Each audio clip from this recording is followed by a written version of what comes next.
नमस्कार दोस्तों, स्वागत है आपका अपने YouTube channel target with MS में। जैसा कि आप सभी को पता है, पिछली क्लासों में हमने क्लास 6 और क्लास 7 का जो एनसीईआरटी को आरबीसी आधारित विज्ञान के जो नोट्स है, शॉर्ट नोट्स बनाए हुए हैं, उनके आधार पर हमने पूरा सार पढ़ा था। आज बारी है क्लास 8 की। जैसा कि आपको पता होगा, रेट के सिलेबस में साफ लिखा हुआ है कि पेपर एनसीईआरटी से बनाया जाएगा। तो इसका मतलब है एनसीईआरटी या आरबीसी जो सेम सी चलती है, लगभग सेम है। कुछ टॉपिक में कोई फ़र्क नहीं है, मतलब टॉपिक में कोई फ़र्क नहीं है, बस एक दो फैक्ट की बात है। उन दोनों को शामिल करके मैंने ये नोट्स बनाए हैं और ये भी शॉर्ट नोट्स है जिनमें ज़्यादा से ज़्यादा फैक्ट लिखे गए हैं। अगर आप इतना पढ़ लेते हैं तो मुझे उम्मीद है आप 27 से 28 नंबर आराम से विज्ञान में ले आएंगे। अब 1-2% बाहर से आने की संभावना है, जो 9th क्लास से भी आ सकता है, 10th क्लास से भी आ सकता है। तो इस वीडियो के शुरू में तो आप देखोगे कि शुरू में है वो 8th क्लास का सार दिया हुआ है, जबकि वीडियो के अंत में जो 9th क्लास का कोई एक चैप्टर है, जो इम्पोर्टेंट चैप्टर 9th क्लास के, वो दिया गया। इसके अलावा कुछ सामान्य बातें हैं जो 8th क्लास के, 6th class, 7th class RBC NCERT में नहीं लिखी गई है, वो चीज़ें भी इसमें मैंने शामिल करी है। इसका मतलब आज थोड़ा सा वीडियो बड़ा हो जाएगा, लेकिन आप अंत तक जरूर देखना, क्योंकि लास्ट में जो एक्स्ट्रा चीज़ें दी गई है, क्योंकि 1-2% बाहर से आने की संभावना है, तो पता नहीं वहाँ से आ जाए, इसलिए आप ध्यान से इस वीडियो को देखना। अगर आप इतना पढ़ लेते हैं तो भी काफ़ी है। चलिए शुरू करते हैं। क्लास 8th का सार है। पहला चैप्टर आता है धातु और अधातु के बारे में। धातुओं के बारे में सामान्य गुण और अधातु के बारे में सामान्य गुण। आप इस चैप्टर में इतना ध्यान रखना, जो अपवाद पाए गए हैं वो याद रख लेना। धातुओं के आपको गुण पूछा नहीं पूछे, लेकिन अपवाद पूछे जाने की संभावना है। जैसे धातुएं अधिकांशतः ठोस अवस्था में पाई जाती है, ये सबको पता है, लेकिन जो पारा या मरकरी है, जिसे का प्रतीक होता है Hg, वो एकमात्र ऐसी धातु है जो द्रव अवस्था में पाई जाती है। मतलब अधिकांश धातुएं या लगभग धातुएं ठोस अवस्था में पाई जाती है, लेकिन पारा या मरकरी है वो द्रव अवस्था में पाई जाती है। धातुएं कठोर होती है, ये धातुओं का एक गुण है, विशेषता है। लेकिन सोडियम और पोटेशियम धातु इतनी मुलायम होती है कि इन्हें मोम की भांति चाकू से काटा जा सकता है। धातुओं का घनत्व अधिक होता है, लेकिन इसका अपवाद है सोडियम और पोटेशियम। धातुओं के गलनांक उच्च होते हैं, लेकिन इसका अपवाद क्या है? गैलियम। मतलब गैलियम का गलनांक कम होता है और ये हथेली पर रखने पर ही पिघल जाती है। धातुओं का वैसे घनत्व अधिक होता है, लेकिन सोडियम और पोटेशियम घनत्व कम होता है। धातुओं की वैसे गलनांक अधिक होती है, लेकिन इनका गलनांक, जो गैलियम धातु है उसका गलनांक इतना कम होता है कि हथेली पर रखने से ही पिघल जाती है। इसका मतलब ये अपवाद हो गया। चांदी उष्मा की सबसे अच्छी चालक है, जबकि सीसा या लेड है वो सबसे कम चालक है। ये चीज़ें आपको ध्यान में रखनी है। अब अधातु के बारे में, तो अधातुएं ठोस, द्रव और गैस तीनों अवस्था में पाई जाती है। एकमात्र ऐसी अधातु है ब्रोमीन, जो कि कमरे के ताप पर द्रव अवस्था में पाई जाती है। मतलब द्रव अवस्था में पाई जाने वाली धातु एकमात्र है ब्रोमीन। बाकी धातुएं ठोस अवस्था में या आपको गैसीय अवस्था में मिलेगी। इनका अलग अलग रंग होता है धातुओं का। जैसे सल्फर का पीला रंग होता है, क्लोरीन हरी पीली होती है, फास्फोरस लाल सफ़ेद होता है। इसी प्रकार अधातुओं में चमक नहीं होती। जैसा कि आप पढ़ते हैं, धातुओं में चमक पाई जाती है। धातुओं में और गुण की बात करें हम, तो आपको मैं मौखिक बता देता हूँ। धातुओं में चमक पाई जाती है, धातुओं में आघात वर्धनीयता पाई जाती है। मतलब इन पर आघात करके इसको पतले चादर के रूप में ढाला जा सकता है। इनमें तन्यता गुण पाया जा सकता है। 1 ग्राम सोने से 2 किलोमीटर लंबा तार खींचा जा सकता है सोने का। तो इस प्रकार के गुण इसमें पाए जाते हैं। तो ये आप ध्यान में रखना। अधातुओं में चमक नहीं होती, जैसे, लेकिन हीरे और आयोडीन में चमक पाई जाती है। ये इसके हो गए अपवाद। अधातुएं नरम व भुरभुरी होती है, लेकिन हीरा कठोर होता है। अधातुओं के गलनांक कम होते हैं, लेकिन हीरे व ग्रेफाइट का गलनांक बहुत ज़्यादा होता है। अधातुएं उष्मा में विद्युत की कुचालक होती है, लेकिन ग्रेफाइट विद्युत की सुचालक होती है। ये ग्रेफाइट वाला एग्जाम्पल याद कर लेना, हर एग्जाम में पूछा जाता है कि निम्न में से विद्युत का सुचालक है, तो ग्रेफाइट ध्यान रखना। अधातुओं में विद्युत का सुचालक कौन है? ग्रेफाइट। और हीरे और ग्रेफाइट का गलनांक भी अधिक होता है। नरम व भुरभुरे भी नहीं होते, कठोर होते हैं, और इनमें चमक भी पाई जाती है। तो ये होगी अधातु। धातुओं की जो अभिक्रिया है और अधातुओं की जो अभिक्रिया है, उनके बारे में पढ़ लेते हैं। तो धातुओं की अभिक्रिया क्या है? धातुएं ऑक्सीजन से अभिक्रिया करके ऑक्साइड बनाती है, और जो धातुएं जो ऑक्साइड बनाती है वो सारी प्रकृति होते हैं। आपको एक बात बता दूं, आपने देखा होगा आवर्त सारणी में जो शुरू की जो रखी गई है वो धात्विक धातुएं है, और दोनों जो वर्ग है वो धातुएं, इसको सारी धातुएं बोलते हैं, इनको सारी मर्दा धातुएं बोलते हैं। तो जो धातुएं हैं वो ऑक्सीजन से अभिक्रिया करके सारी प्रकृति की ऑक्साइड बनाती है, जबकि अधातुएं जो ऑक्साइड बनाएगी वो अम्लीय प्रकृति की होंगी। ध्यान रखना। तो धातुएं ऑक्सीजन से अभिक्रिया करके ऑक्साइड बनाती है, जिसकी सारी प्रकृति होती है। धातुएं जल से अभिक्रिया करके धात्विक हाइड्रोक्साइड बनाती है और हाइड्रोजन गैस मुक्त करती है। मतलब धातुएं जल से अभिक्रिया करके हाइड्रोजन गैस मुक्त करती है। कौन सी गैस मुक्त करती है? हाइड्रोजन। धातुएं अम्ल से अभिक्रिया करके लवण और हाइड्रोजन गैस उत्पन्न करती है। देखो, जल से अभिक्रिया करके भी हाइड्रोजन गैस उत्पन्न करती है, लवण अम्ल से अभिक्रिया करके भी धातुएं हाइड्रोजन गैस उत्पन्न करती है। एक सूत्र है कॉपर के अगर नम वायु के साथ अभिक्रिया करके H2O, नम वायु में कौन कौन से आ गया, जल आ गया, ऑक्सीजन आ गया, CO2 आ गई, मतलब जो वातावरण में H2 है, CO2 है, O2 है, मतलब नम वायु है, उससे अभिक्रिया करके कॉपर हाइड्रोक्साइड और कॉपर कार्बोनेट बनाता है। और ये कॉपर हाइड्रोक्साइड और कॉपर कार्बोनेट ही हरे रंग की परत होती है। आपने देखा होगा तांबे के बर्तनों में हरे रंग की परत चढ़ जाती है, ये इसी वजह से होता है। और कब ये प्रश्न पूछा जा सकता है, मतलब जो तांबे के बर्तनों पर हरे रंग की परत चढ़ी जाती है वो किस यौगिक की बनी होती है, तो कॉपर हाइड्रोक्साइड और कॉपर कार्बोनेट की होती है। अधातुओं की अभिक्रिया, तो अधातुएं ऑक्सीजन से अभिक्रिया करके ऑक्साइड बनाती है जो कि अम्लीय प्रकृति के होते हैं। जैसे S+O2, SO2 बना दिया। सल्फर अधातु है, ऑक्सीजन से अभिक्रिया करके क्या बनाया, SO2 बनाया, और SO2 के आगे अभिक्रिया करोगे तो सल्फ्यूरस अम्ल बनेगा, मतलब अम्लीय प्रकृति है। उसी प्रकार आप उनके में देखें तो वो सारी प्रकृति के होते हैं, सार बनाती है। सामान्य अधातुएं जल के साथ अभिक्रिया या जलवाष्प के साथ अभिक्रिया नहीं करती, लेकिन फास्फोरस को जल में संग्रहित करते हैं क्योंकि यह खुले में आग पकड़ लेता है। देखो सामान्यतः अधातु हैं वो जल या जलवाष्प के साथ अभिक्रिया नहीं करती। आपने अभी देखा होगा जो सोडियम धातु है, मैं आपको बता देता हूँ, जो सोडियम धातु है वो इतनी सक्रिय धातु होती है कि इसे जल में रखने पर आग पकड़ लेता है।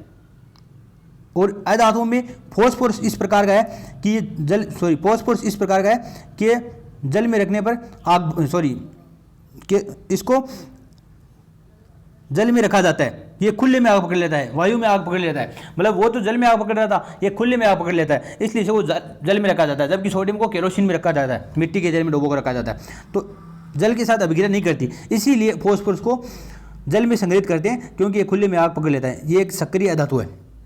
अधातु जल या जलवाष्प के साथ नो रिएक्शन, अधातु में तनु अम्ल के साथ भी नो रिएक्शन, लेकिन एक सांद्र अम्ल के साथ अभिक्रिया करती है। देखो सल्फर HNO3 के साथ अभिक्रिया करके SO2, NO2 और H2O देती है। इसका मतलब ये तनु अम्ल के साथ अभिक्रिया नहीं करती, लेकिन ये सांद्र अम्ल के साथ अभिक्रिया करती है। इसके बाद पॉलीमर बहुलक वाला चैप्टर है। पॉलीमर ग्रीक भाषा का शब्द है जो पोली प्लस मर से बना हुआ है। पोली का मतलब होता है अनेक, मर का मतलब इकाइयाँ, मतलब अनेक इकाइयों से जुड़कर क्या बना है, पॉलीमर। पॉलीमर का मतलब होता है बहुलक। पहला पॉलीमर है जो बहुलक है वो है रेयोन। सर्वप्रथम बनाया गया कृत्रिम संश्लेषित रेशा, सबसे पहले बनाया गया संश्लेषित या जो कृत्रिम रेशा है वो क्या है, रेयोन है। और ये प्राकृतिक उत्पाद सेल्यूलोज से निर्मित था। किससे बनाया गया था, सेल्यूलोज से। इसको कृत्रिम रेशम भी कहते हैं। इसमें cellulose plus NaOH plus CO2 डाला जाता है जिससे एक गाढ़ा द्रव बनता है जिसको बोलते हैं विस्कोस। सेल्यूलोज में क्या डाला जाता है, सोडियम हाइड्रोक्साइड और कार्बन डाइऑक्साइड डाली जाती है जिससे एक गाढ़ा द्रव बनता है जिसको बोलते हैं विस्कोस। और इस विस्कोस को तनु सल्फ्यूरिक अम्ल में से गुजारा जाता है तो रेयोन के रेशे प्राप्त किए जाते हैं। इस प्रकार रेयोन बनाया जाता है। प्राकृतिक उत्पाद है प्राकृतिक उत्पाद सेल्यूलोज से निर्मित था। इसे कृत्रिम में संश्लेषित रेशा कहते हैं या कृत्रिम रेशम कहते हैं। और इसको सेल्यूलोज NaOH और CO2 के साथ मिलाकर एक विस्कोस नामक गाढ़ा द्रव बनाया जाता है और विस्कोस को तनु सल्फ्यूरिक अम्ल में प्रवेश कर रेयोन के रेशे प्राप्त किए जाते हैं। दूसरा है नाइलॉन जो हेक्सामेथिलीन डाइएमीन प्लस एडिपिक अम्ल से मिलकर बना होता है। हेक्सामेथिलीन डाइएमीन प्लस एडिपिक अम्ल से मिलकर बना होता है। जो इस हेक्सामेथिल डाइएमीन में भी 6 कार्बन होते हैं, इसमें भी 6 कार्बन होते हैं, इसलिए इसे नाइलॉन 66 कहते हैं। प्रथम पूर्ण रूप से संश्लेषित रेशा है। मैंने बताया था प्राकृतिक सेल्यूलोज से निर्मित था, लेकिन ये पूर्ण रूप से कृत्रिम संश्लेषित नहीं था क्योंकि सेल्यूलोज एक प्राकृतिक उत्पाद है, जबकि नायलॉन है वो पूर्ण रूप से संश्लेषित रेशा है। सर्वप्रथम कोयले, जल और वायु से बनाया गया था। ये एक एमाइड बहुलक है और ये एक संघनन बहुलक है क्योंकि इसके बीच में जो बंध पाया जाता है वो एमाइड बंध पाया जाता है। और संघनन का मतलब है इससे जो जल के अणु बाहर निकलते हैं या दो अणु जुड़ते हैं तो इस कारण संघनन बहुलक कहते हैं। नेक्स्ट है आर्लोन या PAN पॉलीएक्रिलोनाइट्राइल या इसे आर्लोन भी कहते हैं। ये एसीटोनाइट्राइल के बहुलकीकरण से बनता है। किसके बहुलकीकरण से बनता है, एसीटोनाइट्राइल के बहुलकीकरण से। टेरिलीन या डेक्रोन या जिसे PET कहते हैं पॉलीएथिलीन टेरेथेलेट, टेरिलीन या डेक्रोन। ये कल आपने अगर कलाम परिरीट का पेपर दिया है तो उसमें प्रश्न मैंने टेलीग्राम पे उपलब्ध कराए हैं सभी PDF। अगर आपने दिया है तो उसमें यह प्रश्न पूछा गया था एथिलीन ग्लाइकोल और टर्थेलिकम। जितने भी कलाम परिरीट में प्रश्न पूछे गए उसमें 1 या 2 प्रश्न को छोड़कर बाकी 6, 7, 8 क्लास से पूछे गए। और जिस पिछली बार भी कलाम परिरीट के पेपर से कम लेवल का पेपर आया था रिट में, और अब की बार भी ऐसी उम्मीद है पेपर इजी आएगा। 6, 7, 8 क्लास की NCERT और RBC से प्रश्न उठाए जाएंगे, तो आप इन्हीं पर फोकस करें। ये ऐसे बाहर से ज़्यादा अधिक पढ़ने की आवश्यकता नहीं है। आप एक सिस्टमेटिक जितना मैटर पूछा जाने वाला है 2 प्रश्न वही पढ़ें अंत समय में, तो आपके लिए फायदेमंद होगा। तो ये टेरिलीन या डेक्रोन है वो पॉली एथिलीन ग्लाइकोल और टेरेप्थेलिक अम्ल से बना होता है। एथिलीन ग्लाइकोल और टेरेप्थेलिक अम्ल से मिलकर बना होता है। पॉलिस्टर एक अन्य संश्लेषित रेशा है और टेरिलीन क्या है, एक लोकप्रिय पॉलिस्टर है। स्वेटर, शाल, कंबल आदि जो ऊन की सदृश दिखाए जाते हैं एक्रिलिक अम्ल से बनाए जाते हैं। ये प्राकृतिक ऊन की अपेक्षा सस्ते होते हैं। आजकल प्राकृतिक और कृत्रिम धागों को मिश्रित करके वस्त्र बनाए जाते हैं जिसे टेरिकोट कहा जाता है। प्राकृतिक और कृत्रिम धागों को मिश्रित करके वस्त्र बनाए जाते हैं जिसे बोलते हैं टेरिकोट। जो दो प्रकार के प्लास्टिक होते हैं, एक थर्मोप्लास्टिक होता है, एक थर्मोसेटिंग या ताप दृढ़ प्लास्टिक। थर्मोप्लास्टिक को बोलते हैं ताप शून्य या ताप सुगटे और थर्मोसेटिंग को बोलते हैं ताप दृढ़। जैसे थर्मोप्लास्टिक का मतलब क्या है, ऐसे प्लास्टिक जो गर्म करके वापस दूसरे सांचों में डाला जा सकता है, जैसे पॉलीथीन है, पीवीसी है, पॉलीस्टाइरीन है, ये सब। मतलब कि थर्मोसेटिंग है, ये गर्म करने पर कठोर हो जाते हैं और इनको दूसरे सांचों में नहीं डाला जा सकता, जैसे बेकेलाइट है, मेलेमाइन है, ये सब। बेकेलाइट का उपयोग किसमें किया जाता है, तो ये प्रश्न पूछा जाने वाला है। बेकेलाइट का उपयोग है वो बिजली के स्विच बनाने में, बर्तनों के हत्या बनाने में, गाड़ियों की बैटरियां आदि बनाने में किया जाता है। माइक्रो ओवन में खाद्य सामग्री को पकाने हेतु विशिष्ट प्लास्टिक पात्रों का उपयोग किया जाता है। नॉन स्टिक तवा या न चिपकने वाली एवं कढ़ाई पर एक विशिष्ट प्लास्टिक टेफ्लॉन की परत चलाई जाती है। आपने देखा होगा नॉन स्टिक तवा आता है, उसमें एक विशिष्ट प्लास्टिक होता है टेफ्लॉन, उसकी परत चढ़ी होती है। ये पिछली बार रिटर्न में पूछा गया था शायद प्रश्न मेरे हिसाब से। आग बुझाने वाले कर्मचारियों के परिधान पर एक विशिष्ट प्लास्टिक मेलेमाइन की परत चढ़ी होती है ताकि वे अग्निरोधक बन सके। तो मेलेमाइन का उपयोग क्या है, आग बुझाने वाले कर्मचारी होते हैं उनके परिधान पर एक विशिष्ट प्लास्टिक मेलेमाइन की परत चढ़ी होती है ताकि वे अग्निरोधक बन सके। इसके बाद एक कंसेप्ट आता है 4R, रिड्यूस, रीयूज, रिसाइकल और रिकवर। पहले 3R चलता था, रिड्यूस, रीयूज, रिसाइकल। अब की बार 4R का दिया हुआ है आरबीसी बोर्ड में, तो रिड्यूस, रीयूज, रिसाइकल और रिकवर। नौसादर को पानी में डालने पर पानी ठंडा हो जाता है, ये मैंने आपको कल बता दिया था, उदरपातन की वजह से होता है। इसके बाद जो अभिक्रियाएं हैं उनके बारे में बात करें तो पहली अभिक्रिया आती है संयोजन अभिक्रिया, एडिशन रिएक्शन। जैसे किसी भी दो पदार्थ जुड़कर एक नया पदार्थ बनाते हैं तो वो संयोजन अभिक्रिया कहलाते हैं। जैसे Fe+O2 Fe3O4 बनाया। इसी प्रकार वियोजन अभिक्रिया, जिसमें एक बड़ा पदार्थ टूटकर दो छोटे पदार्थों में रूपांतरित हो जाता है, उसको बोलते हैं वियोजन या अपघटनीय अभिक्रिया। विस्थापन अभिक्रिया क्या है, विस्थापन अभिक्रिया में एक जो तत्व है वो दूसरे तत्व को विस्थापित करके स्वयं उसकी जगह ले लेता है। जैसे Fe+CO4, उसमें Fe ने CO की जगह ले ली, FeOSO4 बन गया और कॉपर को अलग कर दिया। ये होती है विस्थापन अभिक्रिया, मतलब एक को विस्थापित करना। वियोजन और विस्थापन में कन्फ्यूज मत होना, वियोजन में तो टूटना, विस्थापन में एक की जगह लेना दूसरे जगह। ऑक्सीडेशन या उपचयन, ऑक्सीडेशन ऑक्सीकरण या उपचयन।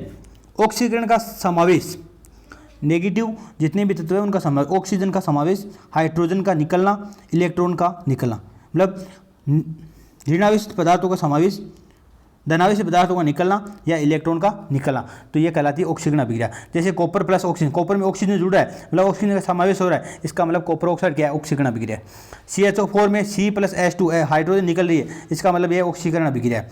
अपचयन अभिक्रिया में उल्टा होता है, ऑक्सीजन निकलता है या ऋण विद्युत तत्व निकलता है, हाइड्रोजन या धन विद्युत तत्व जुड़ता है और इलेक्ट्रॉन जुड़ता है। इलेक्ट्रॉन उसमें तो निकल रहा था ऑक्सीकरण में, तो इसमें इलेक्ट्रॉन जुड़ रहा है। तो कॉपर ऑक्साइड में हाइड्रोजन जोड़ दिया तो कॉपर प्लस H2 बना, तो यहाँ H2 से H2 बन रहा है, तो ये हो गया ऑक्सीजन का अपचयन। H2 + Cl2 HCl बना, ये अपचयन हो रहा है क्लोरीन का। ऐसी अभिक्रिया जिसमें ऑक्सीकरण और अपचयन साथ साथ होते हैं रेडॉक्स या ऑक्सी अपचयन अभिक्रिया या अपोपचय अभिक्रिया भी कहलाती है। उदासीनीकरण अभिक्रिया का है, अम्ल और क्षार मिलकर उदासीनीकरण अभिक्रिया करते हैं। जैसे HCl + NaOH, ये क्षार है ये अम्ल है, मिलकर एक लवण बनाएंगे, जल बनाएंगे और ऊष्मा उत्पन्न होगी, ये कहलाती है उदासीनीकरण अभिक्रिया। ऊष्माशोषी अभिक्रिया जिसमें ऊष्मा का अवशोषण होते हैं, और ऊष्माक्षेपी अभिक्रिया का मतलब जिसमें ऊष्मा का उत्सर्जन होता है। इसके बाद जनन के वाले टॉपिक पढ़ते हैं। जनन वाले टॉपिक में ये टॉपिक है जो वो बहुत ज़्यादा इंपॉर्टेंट है, क्योंकि ये प्रश्न पिछली बार पूछा गया था, अब की बार भी पूछे जाने की संभावना है। कायिक जनन से बनने वाले पौधे अपने पैतृक गुणों के समान होते हैं, ये कहलाते हैं क्लोन। मतलब अपने पैतृक जो अपने जो जनन है, जो जनक है, उनके समान गुणों वाले होते हैं, ये क्लोन कहलाते हैं। इसमें जैसे एग्जाम्पल है आलू है, घास है, प्याज है, अरबी है, अदरक है, चमेली है, ये सब कायिक जनन से उत्पन्न होते हैं। ब्रायोफिल्म या जो पत्थर चट्टा है, उसकी पत्तियों के खांचों में कलिकाएं पाई जाती है, जिससे नया पौधा उत्पन्न होता है। इसी प्रकार कैक्टस में तने से नया पौधा बनता है। डहेलिया में जड़ें, ये मैंने पहले बता दिया, जड़ें नए पौधे को जन्म देती है। आलू की ऊपर जो छोटी छोटी पत्तियां निकली होती है, जिसे आलू की आंख बोलते हैं, से नए पौधे विकसित होते हैं। मतलब पत्थर चट्टा से पत्तियां, कैक्टस तने से नया पौधा, डहेलिया जड़ से, आलू की आंख से नए पौधे विकसित होते हैं। अलैंगिक जनन क्या है? अलैंगिक जनन 3 प्रकार का है, मुकुलन है, विखंडन है, बीजाणु निर्माण। देखो अगर हम इसको विस्तृत तरीके से पढ़ें तो विखंडन के भी हम 2 प्रकार पढ़ते हैं, द्विविखंडन, बहुविखंडन। द्विविखंडन के भी अलग, अनुदैर्घ्य विखंडन, अनुप्रस्थ विखंडन, बहुत प्लाज्मोटोमी, ये सब पढ़ते हैं। लेकिन आपको इतना ध्यान नहीं रखना है, यहाँ सीधा प्रश्न आ रहा है, क्योंकि पिछली भी हाइड्रा वाला प्रश्न आया था। तो मुकुलन किस में पाया जाता है? तो यीस्ट में और हाइड्रा, जीवों में तो हाइड्रा में मुकुलन पाया जाता है, जबकि यीस्ट में भी मुकुलन पाया जाता है। विखंडन, विखंडन किस में पाया जाता है? स्पाइरोगायरा नाम का शैवाल होता है, उसमें विखंडन पाया जाता है। और अमीबा में क्या पाया जाता है? द्विविखंडन पाया जाता है। बीजाणु निर्माण किस में होता है? तो शैवाल है, कवक है, जैसे म्यूकर, राइजोपस, मोस है, फर्न है, इनमें क्या होता है? बीजाणु निर्माण। मतलब मुकुलन के द्वारा अलैंगिक जनन होता है यीस्ट और हाइड्रा में, स्पाइरोगायरा में होता है विखंडन, शैवाल, कवक, मोस, फर्न, इनमें होता है बीजाणु निर्माण। ये ध्यान रखना। लैंगिक जनन के लिए पुंकेसर और स्त्री केसर नामक संरचनाएं होती है। जो पुंकेसर है वो नर जननांग है, जबकि स्त्री केसर है वो मादा जननांग है। इसके बाद हम पढ़ते हैं जरायु जंतु क्या होते हैं, अंडपरजक जंतु क्या होते हैं। जरायु जंतु जो जैसे मनुष्य है, गाय है, बकरी है, ये अपने बच्चे को जन्म देते हैं, वो जरायुज है। और जो अंडे देते हैं वो अंडपरजक जंतु है, जैसे मेंढक है, मुर्गी है, छिपकली है, तितली है, ये सब अंडपरजक जंतु है। थोड़ा आज स्पीड रख रहा हूँ क्योंकि वीडियो ज़्यादा लंबा हो जाएगा, इस वजह से आज थोड़ा सा एक्स्ट्रा चीज़ें भी लाया हूँ, इस वजह से थोड़ा सा स्पीड से चल रहे हैं। अब आप रिविजन करें, वैसे भी आपने पढ़ रखा है पहले से, ऐसी तो है नहीं कि आप पहली बार पढ़ रहे हैं, तो थोड़ा सा एडजस्ट कर लेना। एक लिंगी पुष्प क्या होते हैं, द्विलिंगी पुष्प क्या होते हैं। एक लिंगी पुष्प का मतलब होता है ऐसा पुष्प जिसमें एक ही लिंग पाया जाए, या तो पुंकेसर पाया जाएगा या स्त्री केसर पाया जाएगा। द्विलिंगी में दोनों पाए जाते हैं, तो एक ही पुष्प में पुंकेसर भी पाया जाता है, स्त्री केसर भी पाया जाता है। जैसे एक लिंगी पुष्प का उदाहरण है मक्का, पपीता, ककड़ी, खीरा, ये सब एक लिंगी पुष्प है। जबकि सरसों, गुलाब, पिटूनिया, धतूरा, ये सब द्विलिंगी पुष्प है। स्वपरागण क्या होता है, परपरागण क्या होता है? उसी पुष्प के वर्तिका पर या उसी पौधे के अन्य पुष्प। देखो इसमें थोड़ा सा कन्फ्यूज है क्योंकि जो एनसीईआरटी में लिखा हुआ है ये थोड़ा सा अलग लिखा है। इसमें तो आरबीसी में तो इस प्रकार लिखा हुआ है कि या तो स्वपरागण वो होता है कि उसी पुष्प के वर्तिकाग्र पर परागकण गिरते हैं, या उसी पौधे के अन्य पुष्प वर्तिकाग्र पर परागण गिरते हैं, तो ये कहलाता है स्वपरागण। ये तो लिखा हुआ है जैसे मटर और टमाटर, और आपको पता है मटर टमाटर, मटर का मेंडल ने प्रयोग किया था, मटर पर स्वपरागण की क्रिया होती है। लेकिन एनसीईआरटी में इससे लिखा हुआ है कि अगर उसी पुष्प के वर्तिकाग्र पर गिरे तो स्वपरागण है, जबकि परपरागण में क्या होता है, दूसरे पुष्प गिरा वो परपरागण है, चाहे उसी पौधे का हो, उससे कोई मतलब नहीं है। ये याद आप एनसीईआरटी वाला याद रखना, क्योंकि पेपर एनसीईआरटी से उठाने की संभावना है कि स्वपरागण क्या है, अगर उसी पुष्प के परागण उसी पुष्प के वर्तिकाग्र पर गिरे तो स्वपरागण है, जैसे मटर और टमाटर, एग्जाम्पल ध्यान रखना। जबकि एक पादप के पुष्प से परागण उसी प्रजाति के दूसरे पादप के पुष्प पर, मतलब भी उसी प्रजाति का होना चाहिए। ये ऐसा नहीं है कि आप सरसों के जो परागण है वो आप दूसरे धतूरे पर लगा रहे हो, वैसे जन नहीं होगा। पर परागण कब होगा, जब उसी पुष्प से परागण उसी प्रजाति के दूसरे पौधे पर या दूसरे पादप के पुष्प के वर्तिका पर गिरते हैं, या किसी उसी पौधे के दूसरे पुष्प पर भी गिरते हैं, तो भी पर परागण होता है, जैसे गुलाब और पोपी। ये याद रख लेना दोनों एग्जाम, मटर टमाटर और गुलाब और पोपी। एंजियोस्पर्म होता है जो में भ्रूण पोष है वो त्रिगुणित होता है। जो आवर्त बीजी होता है, एंजियोस्पर्म का मतलब होता है आवर्त बीजी, उसमें भ्रूण पोष है वो त्रिगुणित होता है। निषेचन के पश्चात अंडाशय से क्या बनता है, फल बनता है, जबकि बीजांड से बीज बनते हो। ये भी ध्यान रखना। फल 2 प्रकार के होते हैं, एक होता है सत्य फल, एक होता है असत्य फल। सत्य फल क्या है, जिसमें जो अंडाशय या बीजांड, यही जो अंडाशय है वही फल बनाने में भाग ले, तो वो होते हैं सत्य फल या वास्तविक फल, जैसे आम। जबकि असत्य फल क्या होता है, आभासी फल, जिसे असत्य फल या आभासी फल कहते हैं, जैसे सेव और नाशपाती। इसमें क्या होता है, सेव और नाशपाती में जो पुष्पासन है, जो नीचे का भाग है, वो फल निर्माण में भाग ले। अगर फल निर्माण में केवल अंडा से भाग ले तो वो है सत्य फल, अगर अंडाशय के अलावा कोई भाग ले रहा है तो वो होते हैं असत्य फल। जैसे पुष्पासन भाग ले रहा है इसमें सेव और नाशपाती में, इस वजह से इसे असत्य फल कहा जाता है। अनिषेक जनन क्या है, अनिषेक जनन क्या है, बिना निषेचन के अंडाशय फल में परिवर्तित हो जाता है। बिना निषेचन मतलब निषेचन नहीं हुआ, इसके बिना ही अंडाशय फल में परिवर्तित हो गया, और तो इसको बोलते हैं अनिषेक जनन। ऐसे फलों में बीज नहीं पाए जाते, जैसे केला और अंगूर। अब देखो कोई कहेगा सर बीज पाए जाते हैं, तो अंगूर में बीज पाए जाते हैं, वो निष्क्रिय अवस्था में होते हैं। अनिषेक अगर जनन हुआ है तो वो बीज निष्क्रिय अवस्था में होंगे। समस्त फलों को 3 भागों में विभाजित किया गया है, ये इंपॉर्टेंट है, ध्यान रख लेना, पिछली बार पूछा गया था प्रश्न। सरल फल, सरल फल होता है जिसे अंडाशय में केवल एक ही फल है, जैसे गेहूं में गेहूं ही होता है, आम में एक ही फल होता है, तो अंडाशय में केवल एक ही फल है तो वो सरल फल है। पुंज फल क्या है, बहुअंडपी पुष्प, मतलब बहुत से अंडे वाला पुष्प है, उसके वियुक्ता अंडपिक अंडाशय से अलग अलग फल समूह में प्राप्त हो, वो पुंज फल है। जैसे स्ट्रॉबेरी को आपने देखा होगा, मतलब उसमें बहुअंडपी पुष्प है, मतलब बहुत से अंडाशय उससे वियुक्तापी अंडाशय से अलग अलग फल समूह में प्राप्त हो। संग्रहित फल क्या है, सभी संपूर्ण पुष्पक्रम के समस्त पुष्प है वो फल निर्माण भाग ले। मतलब जैसे आपने शहतूत देखा होगा, कटहल देखा होगा, शहतूत में आपने देखा होगा कि जितने भी पुष्प लगे हुए होते हैं वो सभी क्या करते हैं, शहतूत का निर्माण करते हैं या फल का निर्माण करते हैं। तो अगर सभी फल जो सभी पुष्प है वो फल बनाए तो वो संग्रहित फल है। जबकि पुंज फल में क्या होता है, एक अंडाशय होता है, उसमें वियुक्तापी अंडाशय होता है, मतलब बहुअंडपी होता है, मतलब उसमें बहुत से अंडाशय पाए जाते हैं। तो उस वजह से उसमें क्या होता है, एक समूह में फल प्राप्त होते हैं, उसको बोलते हैं पुंज फल। जैसे स्ट्रॉबेरी, एग्जाम्पल याद रख लेना इनका। क्लास 8 में ऊर्जा के स्रोत, परंपरागत ऊर्जा स्रोत और वैकल्पिक ऊर्जा स्रोत, जिसे गैर परंपरागत ऊर्जा स्रोत भी कहा गया है। परंपरागत ऊर्जा स्रोत में कास्ट होते हैं, जीवाश्म ईंधन है, जैसे पेट्रोल है, डीजल है, प्राकृतिक गैस है, कोयला है आदि, ये सब क्या कहलाते हैं, परंपरागत ऊर्जा स्रोत कहलाते हैं। जबकि गैर परंपरागत ऊर्जा स्रोत के अंतर्गत या वैकल्पिक स्रोत के अंतर्गत जैसे सौर ऊर्जा है, जल ऊर्जा है, पवन ऊर्जा है, भूतापी ऊर्जा, जैव ऊर्जा, महासागरीय ऊर्जा, ये गोबर गैस है जो जैव ऊर्जा है, ये गैर परंपरागत में आएगी, ध्यान रखना।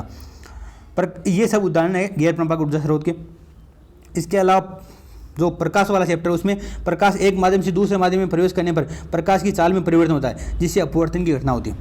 मतलब प्रकाश की चाल में परिवर्तन के कारण अपवर्तन की घटना होती है। उत्तल लेंस या अभिसारी लेंस, उत्तल लेंस को अभिसारी लेंस बोलते हैं। वहाँ पे अवतल दर्पण को अभिसारी दर्पण बोल रहे थे और उत्तल दर्पण को अपसारी दर्पण बोल रहे थे। यहाँ उल्टा होता है, उत्तल लेंस को अभिसारी लेंस बोलते हैं जबकि अवतल लेंस को अपसारी लेंस बोलते हैं। ये क्यों होता है, क्योंकि ये उत्तल लेंस किरणों को एक जगह अभिसारित करता है जबकि अवतल लेंस अपसारित करता है।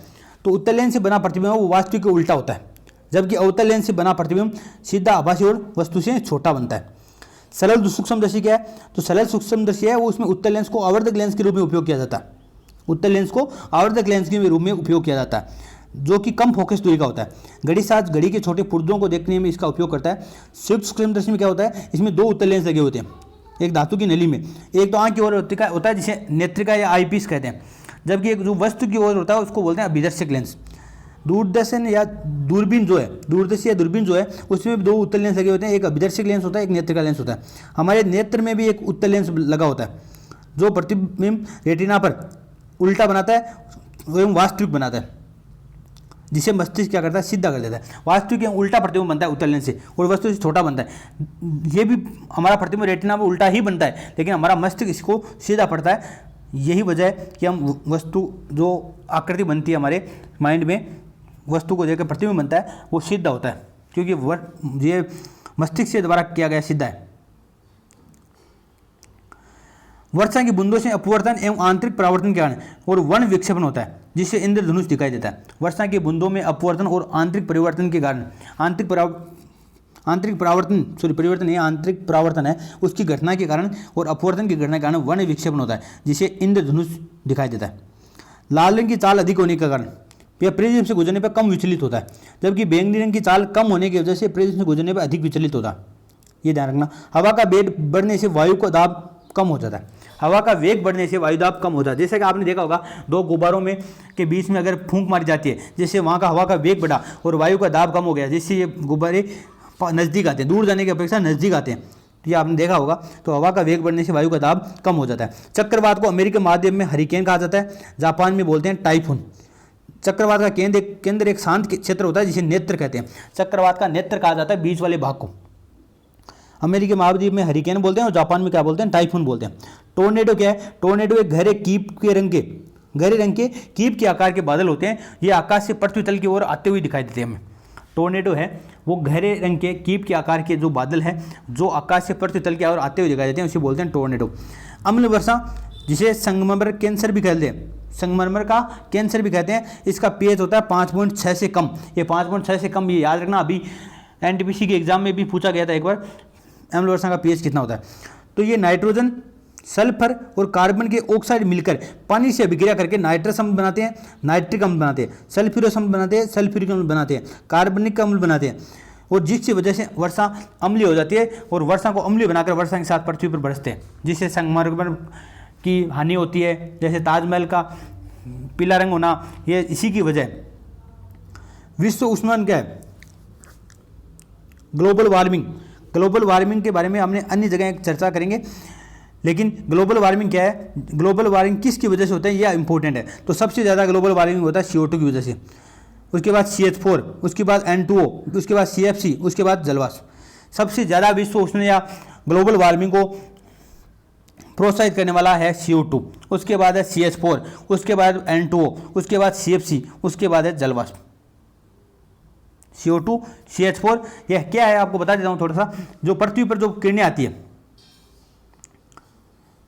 पृथ्वी पर जो किरणें आती है वो आ तो पाती है, लेकिन CO2 के वातावरण की वजह से वापस नहीं जा पाती। जैसे जो पृथ्वी का तापमान है वो दिनों दिन बढ़ता जा रहा है, और यही कहलाती है विश्व उष्णन या हरित गृह प्रभाव या ग्लोबल वार्मिंग, जिससे क्या होता है गर्मी ज़्यादा होने से ग्लेशियर पिघलने लगते हैं। तो ये CO2, CH4, N2O, CFC और जलवाष्प, इनका क्रम ध्यान रखना कौन ज़्यादा अफेक्टिव है।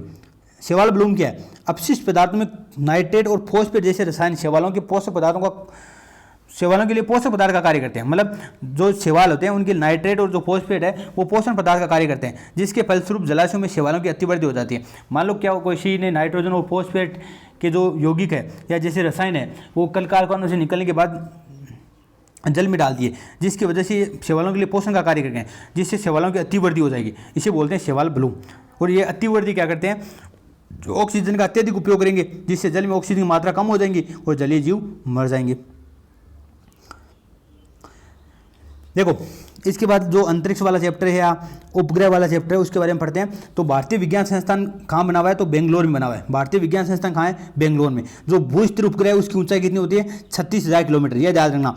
दूरी उपग्रह की ऊंचाई कितनी होती है? 500 से 800 किलोमीटर ऊंचा होता है। मतलब जो भूस्तर उपग्रह है वो 36,000 किलोमीटर ऊंचाई पर छोड़ा जाता है, जबकि दूरी उपग्रह है वो 500 से 800 किलोमीटर के ऊपर चक्कर लगाता रहता है। भारत में रेडियो प्रसारण की शुरुआत कब हुई? 1927 में। पिछली बार लेवल फर्स्ट में पूछा गया था प्रश्न, दोनों प्रश्न पूछे गए थे।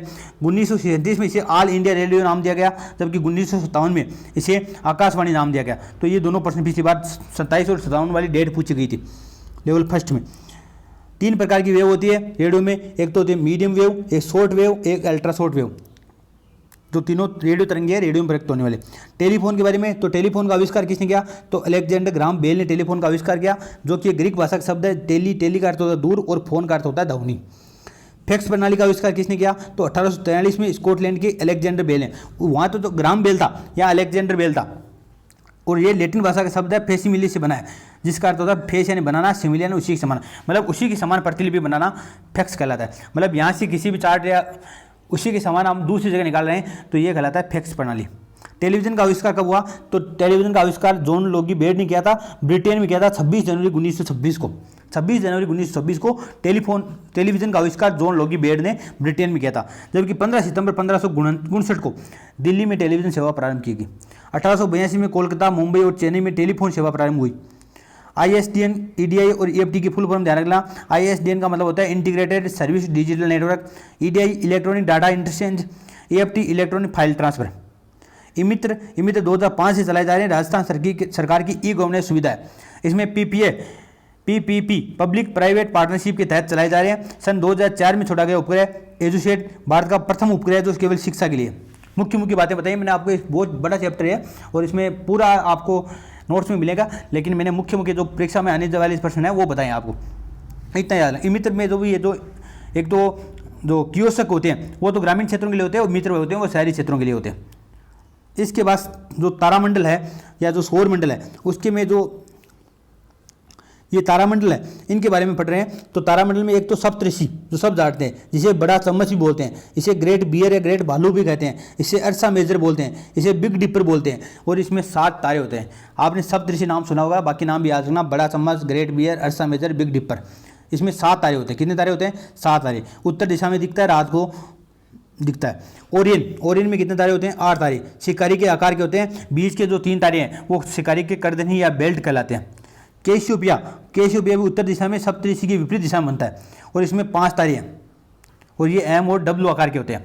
लियो प्रमुख है, वो शेर का आकार का होता है, वो शिकारी का आकार का है, ये शेर का आकार का है। इसमें रेगुलस लियो प्रमुख तारामंडल को सबसे चमकदार तारा है। जो रेगुलस लियो प्रमुख है वो तारामंडल का सबसे चमकदार तारा है, और ये सप्तऋषि के दक्षिण में बनता है। लियो प्रमुख कहाँ बनता है? तो दक्षिण में बनता है, सप्तऋषि के दक्षिण में, और ये शेर के आकार का होता है। और रेगुलस लियो प्रमुख है वो तारामंडल का सबसे चमकदार तारा है, ये भी आप ध्यान रखना। इसके बाद ध्वनि वाला चैप्टर है, उसके बारे में चर्चा करते हैं। तो ध्वनि वाले चैप्टर में एक तो आप ध्यान रखना, वस्तु में कंपन के कारण ध्वनि उत्पन्न होती है। पहले मैं ऊपर वाला जो लिखा वो समझा दूँ, बाद में आपको आगे वाला समझा दूंगा। तो देखो ये आप V प्रोपोर्शनल अंडर टी, मतलब जो ध्वनि का वेग है वो ताप के वर्गमूल के अनुक्रमानुपाती होता है, ये आपको ध्यान में रखना है। और V proportional under 1/m, m का मतलब द्रव्यमान। ये दूरदर्शन प्रसार के अनुसार आपको ये इतनी सी बात आप ध्यान रखना, ये बाकी आपको डेरिवेशन ध्यान नहीं रखनी है, आप इतनी सी बात ध्यान रख लेना। Vt बराबर होता है V0 plus 0.61 T degree centigrade, मतलब ये जो T टेम्परेचर है उसको डिग्री सेंटीग्रेड में लिखना है, तो Vt का मान आ जाएगा आपको। मतलब जो V0 क्या है, मतलब जो वायु में प्रकाश की चाल होती है 332 या 331 मीटर पर सेकंड, उसमें 0.61 से तापमान को गुणा करके जोड़ दिया जाता है, तो उस टेम्परेचर में वायु की चाल होती है। मतलब टेम्परेचर के आधार पर वायु की चाल परिवर्तित होती है। और किस प्रकार परिवर्तित होती है, तो मतलब 1 डिग्री सेंटीग्रेड ताप बढ़ने पर 0.61 मीटर पर सेकंड इसको चाल बढ़ जाती है, ये आपको ध्यान में रखना है। मनुष्य के गले में कंठ नली में दो स्नायु या संधि बंधन होते हैं जिन्हें हम वाक तंतु कहते हैं, और हमारे वाक तंतु प्राकृतिक वाद्य यंत्र है। ठोस, द्रव्य, गैस तीनों माध्यम में ध्वनि का संचरण होता है। ध्वनि निर्वात में संचरित नहीं हो सकती, ये ध्यान रखना, निर्वात में संचरित नहीं हो सकती। ध्वनि के संचरण के लिए माध्यम की आवश्यकता होती है। किसकी आवश्यकता होती है, माध्यम की। ध्वनि की चाल सबसे अधिक ठोस में होती है, सबसे कम द्रव्य में होती है, और उससे कम द्रव्य में होती है, और सबसे कम वायु में होती है। 0 डिग्री सेंटीग्रेड पर वायु में ध्वनि की चाल होती है 331 मीटर पर सेकंड। तो मैंने अभी बताया वायु में ध्वनि की चाल वो 0 डिग्री सेंटीग्रेड पर 331 मीटर पर सेकंड या 332 भी मानते हैं कुछ, तो 300 आरबीसी में 331 लिखा हुआ है, 331 या 332 मीटर पर सेकंड होती है। जैसे जैसे ताप बढ़ेगा तो 1 डिग्री सेंटीग्रेड ताप बनने पर 0.61 मीटर पर सेकंड बढ़ जाती है। चंद्रमा पर अंतरिक्ष यात्री एक दूसरे से बातचीत नहीं कर सकते क्योंकि चंद्रमा पर वायुमंडल नहीं है। कंपन करने वाली वस्तु का माध्य स्थिति से अधिकतम विस्थापन को बोलते हैं आयाम। क्या कहते हैं, कंपन करने वाली वस्तु का माध्य स्थिति से अधिकतम विस्थापन आयाम कहलाता है। 1 सेकंड में किए गए कंपनों की संख्या को आवर्ती कहते हैं। 1 सेकंड में जितने कंपन करेगा वो कहलाती है आवर्ती। आवर्ती का मात्रक कंपन प्रति सेकंड या प्रति सेकंड बोलते हैं, या हर्ट्ज भी कहते हैं। आवर्ती बराबर कंपनों की कुल संख्या बटा कंपनों में लगा समय।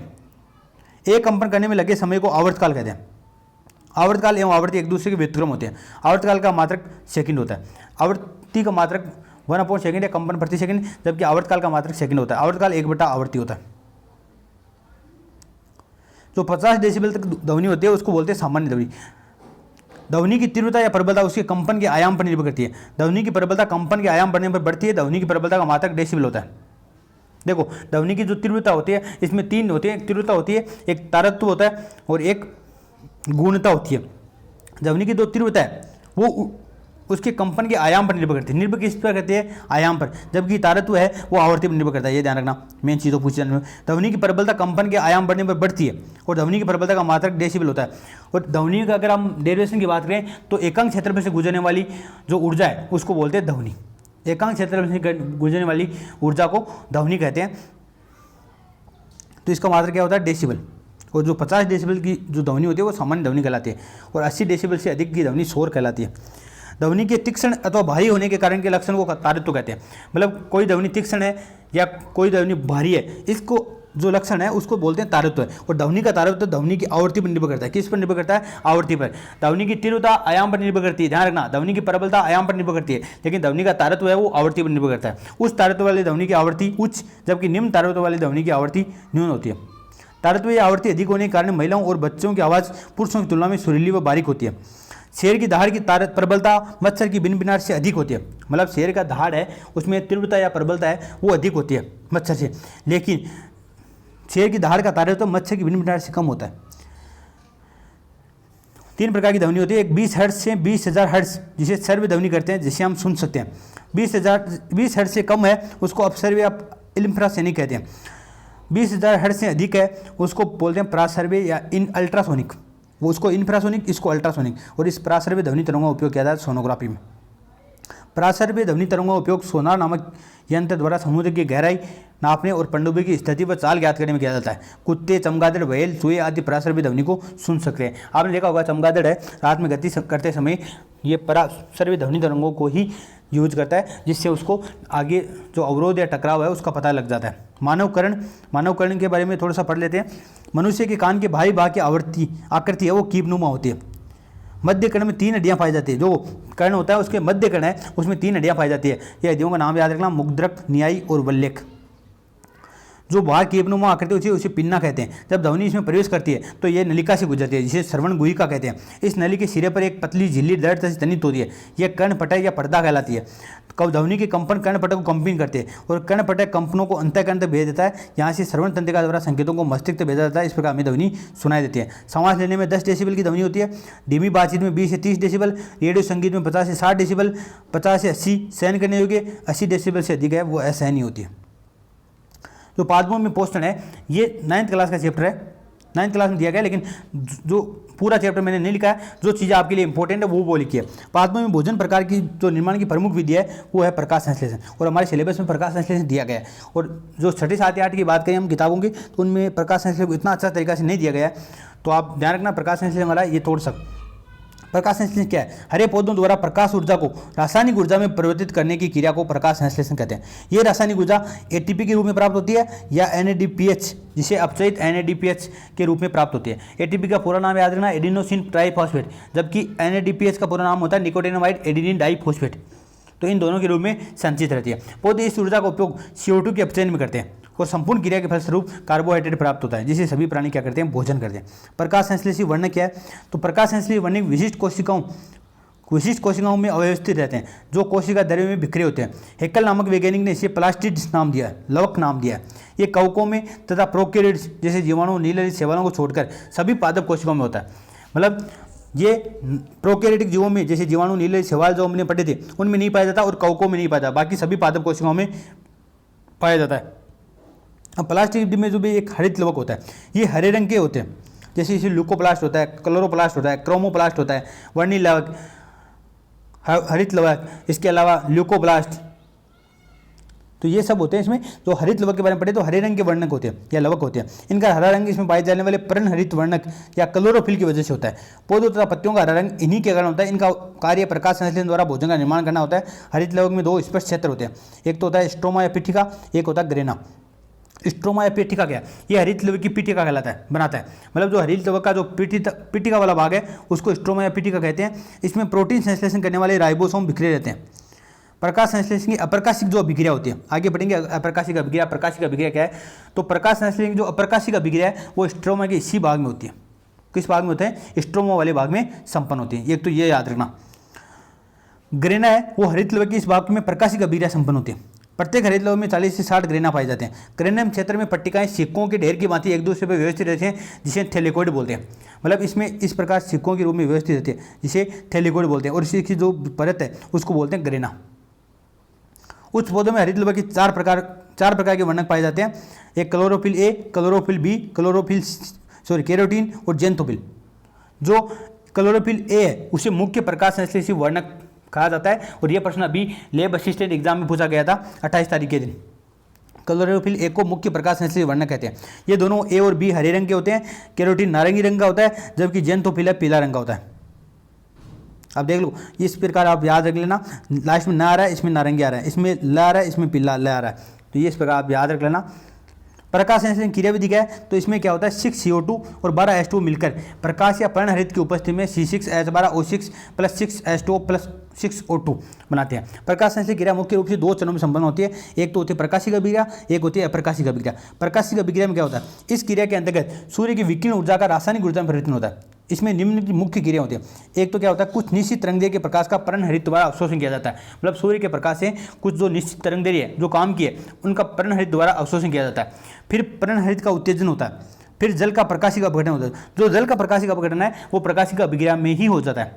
मतलब H2O से ऑक्सीजन निर्मुक्त होती है, वो प्रकाशिक अभिक्रिया में संपन्न हो जाती है। ऑक्सीजन का निकलना इसी में होता है। रासायनिक ऊर्जा में परिवर्तन, जिसके अंतर्गत एटीपी के रूप में ऊर्जा का संग्रह और NADPH का निर्माण या संश्लेषण। यह चरण प्रकाश ऊर्जा पर निर्भर करता है, इसे प्रकाश अभिक्रिया या प्रकाश रासायनिक अभिक्रिया कहते हैं। यह क्रिया क्लोरोप्लास्ट के अंदर स्थित थैलेकोइड की झिल्ली, जिसे ग्रेना बोलते हैं, इसमें संपन्न होती है। अप्रकाशिक अभिक्रिया डायरेक्ट रिएक्शन क्या है? या प्रकाश संश्लेषण, इस क्रिया में संश्लेषण होता है, जिसके फलस्वरूप CO2 से कार्बोहाइड्रेट का निर्माण होता है CO2 से। इस क्रिया के लिए प्रकाश की आवश्यकता नहीं होती, इसलिए इसे अप्रकाशिक अभिक्रिया कहते हैं। यह क्रिया हरित लवक के स्ट्रोमा वाले भाग में होती है। यह हम पढ़ के आए हैं। इस क्रिया में CO2 का जो स्थिरीकरण एवं अपचयन होता है, CO2 का स्थिरीकरण होगा और CO2 का अपचयन होगा, जिसके फलस्वरूप प्रथम उत्पाद PGA बनता है, फास्फोग्लिसरिक अम्ल बनता है, जो कि 3 कार्बन वाला अणु होता है। इस कारण इसे शीतरी चक्र बोलते हैं, अप्रकाशीय अभिक्रिया को शीतरी चक्र बोलते हैं, या इसे केल्विन चक्र भी कहा जाता है। केल्विन ने इसकी खोज की, इसलिए केल्विन चक्र, या 3 कार्बन वाला अणु PGA बनता है, इस वजह से शीतरी चक्र भी बोला जाता है। प्रकाश संश्लेषण को प्रभावित करने वाले कारक कौन कौन से हैं? तो बाह्य कारक कौन कौन से हैं? देखो, सूर्य का प्रकाश बाह्य कारक है, CO2 की सांद्रता बाह्य कारक है, ऑक्सीजन, ताप व जल ये सब बाह्य कारक है। जबकि आंतरिक कारक कौन से हैं? तो पर्णहरित एक महत्वपूर्ण आंतरिक कारक है। जीवाणु प्रकाश संश्लेषण क्या होता है? जीवाणु सूर्य ऊर्जा के उपयोग से CO2 का अपचयन होता है। जैसे नीलहरित शैवाल है, बैंगनी जीवाणु है, ये क्या करते हैं? सूर्य की ऊर्जा के उपयोग से CO2 का अपचयन करके स्वयं भोजन बनाते हैं, जिसको बोलते हैं जीवाणु प्रकाश संश्लेषण या बैक्टीरियल फोटोसिंथेसिस। अब कुछ एक्स्ट्रा चीज़ें हैं फिजिक्स में जो आपके चैप्टर दिए गए हैं, एक्सरे की खोज वगैरह एक्स्ट्रा दिया गया है, वो आप यहाँ पढ़ लेते हैं। एक्सरे की खोजकर्ता कौन है? तो विलियम रोन्जन। एक्सरे किरणों की खोज या एक्सरे की खोज किसने की? तो विलियम रोन्जन ने, याद रखना। सिटी स्कैन की खोज किसने की? तो गोल्डफ्रे हाउसफील्ड ने की। सिटी स्कैन का पूरा नाम कंप्यूटेड टोमोग्राफी स्कैन, इसमें एक्स किरणों का ही प्रयोग होता है सिटी स्कैन। लेजर क्या है? Light amplification by stimulated emission of radiation, ये फुल फॉर्म है। लेजर की फुल फॉर्म याद रखना, light amplification by stimulated emission of radiation. खोजकर्ता कौन है? थियोडोर मेमेनी। हाइड्रोमीटर का उपयोग द्रव्यों का घनत्व मापने के लिए किया जाता है। किसके लिए? द्रव्यों का घनत्व मापने के लिए हाइड्रोमीटर का उपयोग। अपेक्षिक आर्द्रता मापने के लिए हाइग्रोमीटर का उपयोग। यह हाइग्रोमीटर अभी पूछा गया था, एक एग्जाम हुई थी, कौन सी हुई थी, उसमें पूछा गया था। अभी कुछ ही बात है, जो हाइग्रोमीटर है अभी शायद कंप्यूटर नोटिस का पेपर हुआ था, या शायद लैब असिस्टेंट दूसरा दिन का पेपर था, उसमें पूछा गया था हाइग्रोमीटर अपेक्षिक आर्द्रता मापने के लिए। दुग्धमापी दूध की शुद्धता मापने के लिए। अल्टीमीटर विमानों की ऊंचाई मापने का यंत्र है, ये आपको ध्यान रखना है। इसके अलावा जो ग्रह वाले चैप्टर है उसमें देखो, लाल ग्रह किसे कहते हैं? तो मंगल को। नीला ग्रह किसको बोलते हैं? पृथ्वी को। पीला ग्रह किसको बोलते हैं? शनि को। हरा ग्रह किसको बोलते हैं? अरुण को। लेटा हुआ ग्रह किसे कहते हैं? अरुण, जिसे यूरेनस भी कहा जाता है इंग्लिश में, तो अरुण को लेटा हुआ ग्रह कहते हैं, इसे हरा ग्रह भी बोलते हैं। पीला ग्रह शनि को, नीला ग्रह पृथ्वी को, लाल ग्रह मंगल को। क्यों बोलते हैं? ये डीपली हमने पढ़ा है, वहाँ पढ़ेंगे और वहाँ आपने देख लिया होगा, पहले हमने पढ़ भी रखा है इनको। यहाँ आपको सीधे ध्यान में, सबसे गर्म ग्रह कौन सा है? शुक्र। सबसे ठंडा ग्रह कौन सा है? वरुण या नेपच्यून। सुबह या शाम का तारा है, सांझ या भोर का तारा किसे कहते हैं? शुक्र को। जो वरुण है उसको बर्फीला ग्रह भी बोलते हैं। पृथ्वी की भगिनी या सुंदरता देवता के नाम से शुक्र को जाना जाता है। पृथ्वी की भगिनी या पृथ्वी की बहन कहा जाता है, इसे सुंदरता देवता के नाम से जाना जाता है। पृथ्वी का बड़ा भाई कौन सा है? तो केपलर 452b को पृथ्वी का बड़ा भाई कहा जाता है। ये क्लास 9 के RBC बोर्ड की बुक है, उसमें दिया गया है। सबसे बड़ा ग्रह या मास्टर ऑफ गॉड कौन है? बृहस्पति। ऐसा ग्रह जिसके एक भी प्राकृतिक उपग्रह नहीं है, बुध और शुक्र। पूर्व से पश्चिम घूर्णन करने वाले ग्रह शुक्र और अरुण। कल कलाम का प्री रीड का पेपर देखा होगा, उसमें यह प्रश्न आया था, शुक्र या अरुण। आंतरिक ग्रह कौन से? आंतरिक ग्रह जो चट्टान युक्त है, बुध, शुक्र, पृथ्वी, मंगल। शुरू के जो चारों ग्रह वो क्या है? आंतरिक ग्रह। बाहरी ग्रह बृहस्पति, शनि, अरुण और वरुण। सबसे ज़्यादा ग्रीन हाउस प्रभाव किस पर है? शुक्र ग्रह पर, क्योंकि ये सब किसे गर्म ग्रह बुध ग्रह ही है, सॉरी शुक्र ग्रह ही है, और इसमें सबसे ज़्यादा ग्रीन हाउस प्रभाव पाया जाता है। उपग्रह पृथ्वी का एक उपग्रह चंद्रमा, जो कि दक्षिण ध्रुव पर, इसके जो चंद्रमा की दक्षिण ध्रुव है उस पर उच्चतम पर्वत पाया जाता है, जिसका नाम है लिब्निटीज पर्वत। ये घूर्णन कितना दिन में करता है? तो 27.3 दिन में ये घूर्णन करता है, और पृथ्वी पर प्रकाश 1.3 सेकंड में पहुंचता है। चंद्रमा का जो प्रकाश है वो पृथ्वी पर प्रकाश है, चंद्रमा का पृथ्वी पर प्रकाश 1.3 सेकंड में पहुंचता है, और इसे घूर्णन 27.3 दिन में करता है। मंगल पर 2 उपग्रह है, फोबोस और डिमोस। सबसे उपग्रहों में सबसे छोटा उपग्रह है फोबोस। सभी उपग्रह जितने भी है सबसे छोटा उपग्रह कौन सा है? फोबोस। बृहस्पति के 79 उपग्रह है, इसमें गैनीमीड है, वो सभी उपग्रहों में सबसे बड़ा है। यूरोपा है जहाँ पानी की संभावना पाई गई है। शनि में 53 है, और 29 भी है अभी, लेकिन 29 अभी कन्फर्म नहीं है, RBC बोर्ड में 53 ही लिखा है। इसका जो टाइटन है वो शनि का सबसे बड़ा उपग्रह है, बुध से भी बड़ा है, और खुद का वायुमंडल पाया जाता है। अरुण की खोज करने वाले थे विलियम हर्शेल, जबकि वरुण की खोज करने वाले थे यूजे लेवोरियर। अरुण के 27 प्रमुख है, जिसमें एरियल और मिराज प्रमुख है।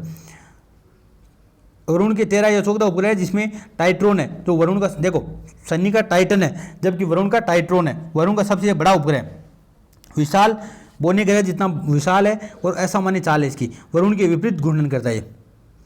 बोने ग्रह कौन कौन से है? तो बोने ग्रह प्लेटो या यम, जिसे 2006 तक ग्रह की श्रेणी में रखा गया था, लेकिन अब बोने ग्रह की श्रेणी में रखा गया। प्लेटो या यम, जिसके 5 उपग्रह है, और इसके अलावा चेरोन है, सेरेस है, जेन्ना 203 है, यूबी 313 है। देखो एक उपग्रह के ओब्लिक में मैंने चंद्रमा लिख रखा है, तो आरबीसी बोर्ड या इन बुक में उपग्रह को चंद्रमा लिखा गया है। मतलब जो पृथ्वी का जो चंद्रमा उपग्रह है तो बाकी को भी चंद्रमा ही बोला जाता है। जैसे शुक्र का 7 चंद्रमा है, इसके 13 चंद्रमा है, अरुण के 27 चंद्रमा है, इस प्रकार लिखा गया। तो इस पर कन्फ्यूज नहीं होना है।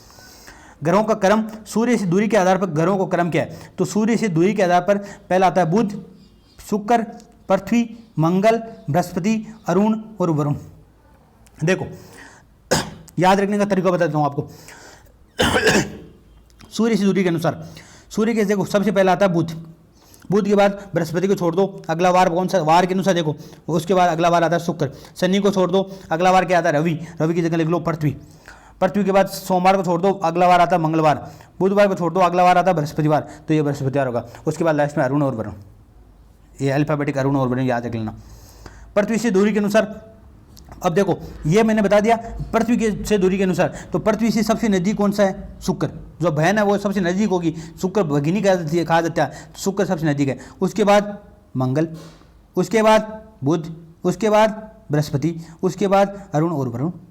तो शुक्र, मंगल, बुध, बृहस्पति, शनि, अरुण और वरुण। सॉरी इसमें मैंने एक यहाँ शनि वाला गायब कर रखा है, शनि वाला नहीं लिखा रखा है, कट गया शायद, ये ध्यान रखना। आकार के आधार पर कौन कौन सी है? आकार में भी क्या है? व्यास के आधार पर, तो सबसे बड़ा ग्रह है बृहस्पति, उसके बाद शनि, अरुण, वरुण, ये चारों क्रम से है। उसके बाद पृथ्वी, उसके बाद शुक्र, उसके बाद मंगल, उसके बाद बुध। ये है आकार के आधार पर, मतलब सबसे बड़ा बृहस्पति, शनि, अरुण, वरुण, पृथ्वी, शुक्र, मंगल और बुध। ये आकार के अनुसार सबसे व्यास, आकार में भी व्यास के आधार पर। जबकि द्रव्यमान के आधार पर बात करें तो बृहस्पति, शनि, अरुण, वरुण को चेंज करना है, वरुण, अरुण, पृथ्वी, शुक्र, मंगल और बुध। ये है द्रव्यमान के अनुसार। ये कोयले वाला चैप्टर भी थोड़ा सा बता देता हूँ। कोयले की 4 श्रेणियां बताई गई है, पीट, लिग्नाइट, बिटुमिनस और एंथ्रेसाइट। ये पीट है वो निम्न कोटि का होता है, इसमें कार्बन 50 से 60% होता है, इसमें जीवाश्मों की मात्रा सर्वाधिक पाई जाती है। लिग्नाइट में 60 से 70% कोयला होता है, राजस्थान में सर्वाधिक पाया जाता है, भूरा कोयला कहा जाता है। बिटुमिनस है भारत व विश्व में सर्वाधिक पाया जाता है, 70 से 80% कार्बन होता है, सर्वाधिक मुलायम होता है और सर्वाधिक प्रयोग में आने वाला है। एंथ्रेसाइट है सर्वोत्तम किस्म का कोयला है, इसमें 90 से 98% कार्बन पाया जाता है, यह कठोरतम रूप है। कास्ट कोयला क्या है? लकड़ी को सीमित वायु की उपस्थिति में जलाने पर कास्ट कोयला बनता है। कोक क्या है? कोयले के भंजक आसवन से प्राप्त होता है, इसमें जीवाश्म ईंधन कहते हैं, इसका उपयोग बड़ी भट्टियों में करते हैं। चारकोल लकड़ी या कार्बनिक यौगिकों को वायु की अनुपस्थिति में गर्म करने पर प्राप्त होता है चारकोल, इसका उपयोग गैसों के अवशोषण व दरों को अशुद्धियों को दूर करने में किया जाता है। हरित ईंधन क्या है? तो मेथेन हरित ईंधन है। भविष्य का ईंधन क्या है? तो हाइड्रोजन। हरित ईंधन किसको बोलते हैं? मेथेन को। भविष्य का ईंधन किसे कहते हैं? हाइड्रोजन को। रॉकेट के ईंधन को प्रणोदक कहा जाता है और इसमें द्रव अमोनिया, द्रव हाइड्रोजन और एल्कोहल का उपयोग किया जाता है। रॉकेट के जो प्रणोदक है उसमें द्रव अमोनिया, द्रव हाइड्रोजन व एल्कोहल का प्रयोग किया जाता है। हवाई जहाज में ईंधन के रूप में पावर एल्कोहल का उपयोग किया जाता है, जिसमें बेंजीन, पेट्रोल और इथाइल एल्कोहल होता है। हवाई जहाज में ईंधन के रूप में पावर एल्कोहल का उपयोग किया जाता है, जिसमें बेंजीन होता है, पेट्रोल होता है, इथाइल एल्कोहल होता है। वेल्डिंग में ऑक्सीजन और एसिटिलीन गैस का उपयोग करते हैं एवं धातुओं की पट्टियों को काटने में ऑक्सी हाइड्रोजन ज्वाला का उपयोग करते हैं। देखो वेल्डिंग करने में ऑक्सीजन और एसिटिलीन गैस का उपयोग करते हैं, जबकि धातुओं की जो पट्टियाँ काटते हैं उसमें ऑक्सीजन हाइड्रोजन ज्वाला का उपयोग करते हैं। ये ध्यान रखना, ऑक्सीजन और एसिटिलीन है इसमें ऑक्सीजन हाइड्रोजन ज्वाला है। एलपीजी का पूरा नाम लिक्विड पेट्रोलियम गैस, इसे द्रवित पेट्रोलियम गैस कहते हैं। इसका मुख्य घटक होता है ब्यूटेन 80 से 85%, उसके बाद प्रोपेन, आइसोब्यूटेन। ये भी कल कलाम परीक्षा में पूछा गया था। सीएनजी कंप्रेस्ड नेचुरल गैस, संभरित प्राकृतिक गैस, इसका मुख्य गठन होता है मेथेन। गोबर गैस, इसका प्रमुख घटक होता है मेथेन 75%, CO2 और H2। कोल गैस है उसमें CO, H2, N2 और CH4, इसका उपयोग होता है विस्फोटक तैयार करने में किया जाता है। इसमें मोनोऑक्साइड होती है, हाइड्रोजन होता है, नाइट्रोजन होता है, CH4 होता है।